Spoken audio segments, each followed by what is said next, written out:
तुम्हाला जर जेवणामध्ये काहीतरी झटपट असं बनवायचं असेल, तर या पद्धतीने एकदा वाटाणा भात नक्की करून बघा.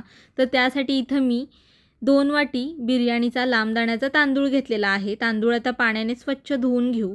पाणी घालून 10 मिनिटं पाण्यामध्ये तांदूळ भिजत ठेवू. आता कुकरमध्ये तेल घेतलेलं आहे. तेल गरम झाल्यानंतर थोडे खडे मसाले घालू. जे घरी उपलब्ध आहे ते तुम्ही घालू शकता. खडे मसाले थोडे परतून घेतल्यानंतर उभा चिरलेला कांदा घालू आणि कांदा चांगला सोनेरी रंगावरती परतून घेऊ. आता यामध्ये 2 हिरव्या मिरच्या घालू, अर्ध्या-अर्ध्या कट केलेल्या, थोडी कढीपत्त्याची पानं आणि 1 चमचा आलं लसूण पेस्ट घालू.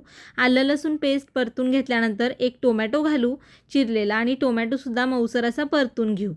आता यामध्ये पाव चमचा हळद, 1 चमचा घरगुती लाल तिखट, 1 चमचा गरम मसाला, 1 चमचा धना पावडर, चवीनुसार मीठ आणि ताजे वाटाणे घालू. वाटाणे आणि मसाले चांगले परतून घेऊ. चांगलं परतून घेतल्यानंतर यामध्ये भिजवलेला तांदूळ घालू. तांदळामधलं पाणी पूर्ण निथळून काढून टाकलेलं आहे.